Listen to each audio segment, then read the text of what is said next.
બિલકુલ ડોક્ટર સંજય, આપે હમણાં જ જણાવ્યું કે જે ડાયાબિટીસના દર્દીઓમાં હૃદયરોગની શરૂઆત થઈ ચૂકી છે તેમના ઉપર માધવબાગની ચિકિત્સા કેવી રીતે કામ કરતી હોય છે, પરંતુ ડાયાબિટીસના જે દર્દીઓ જેમને તાજેતરમાં જ ડાયાબિટીસ ડિટેક્ટ થયો છે અથવા તો કહી શકીએ કે હૃદયરોગની જેમનામાં શરૂઆત નથી થઈ તેમના માટે આ ઉપચાર કેવી રીતે કામ કરતો હોય છે? માધવબાગની જ આપણે ટ્રીટમેન્ટની વાત કરીએ છીએ જ્યારે જે પેશન્ટો વેલ નોન ડાયાબિટીક છે અથવા તો જેમને હૃદયરોગની તકલીફ પણ ડેવલપ થઈ ગઈ છે એવા લોકોની તો આપણે ટ્રીટમેન્ટ કરીએ છીએ. હવે જે લોકોને સમજો ડાયાબિટીસ અત્યારે જ ડિટેક્ટ થયો છે અથવા તો બની શકે 1.5-2 વર્ષ પછી એટલે પ્રી ડાયાબિટીક સ્ટેજમાં પણ કોઈ સમજો હોય તો એવા પેશન્ટોને આપણે શું એન્શ્યોર કરી શકીએ? આપણે એટલીસ્ટ જ્યારે આપણે ડાયાબિટીસ થતો હોય છે તો ધીમે રહીને આપણે આપણી લાઇફસ્ટાઇલમાં કોઈ બદલાવ નથી કરતા. આપણે કાં તો કોઈ ગોળી ઉપર ડિપેન્ડ થઈ જતા હોઈએ છીએ અને એક પછી સરવાળે 1 થી 2 ગોળી 3 ગોળી 4 ગોળી આવું થાય છે અને ધીમે રહીને પછી એક નવા કોમ્પ્લિકેશનના આપણે શિકાર બનતા હોઈએ છીએ.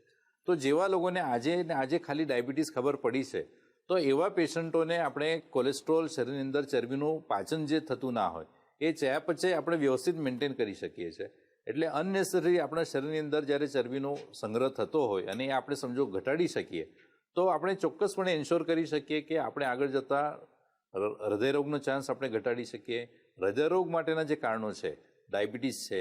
અથવા તો બ્લડ પ્રેશર છે, એને પણ આપણે ઘટાડી શકીએ. જેમ કે મેં વાત કરી લિપિડ પ્રોફાઇલ, તો લિપિડ પ્રોફાઇલને પણ આપણે સમજો કંટ્રોલ કરી શકીએ. લિપિડ પ્રોફાઇલની અંદર કોલેસ્ટ્રોલમાં આપણે બેડ કોલેસ્ટ્રોલ જે કહેવાય એ બેડ કોલેસ્ટ્રોલ એટલે ખરાબ કોલેસ્ટ્રોલનું પ્રમાણ આપણે સમજો ઘટાડી શકીએ. તો એવું ચોક્કસપણે એન્શ્યોર કરી શકીએ કે જે લોકોને આજે સમજો ડાયાબિટીસ ખબર પડી છે એ લોકોના હેતુ જે છે, આહાર વિહાર છે,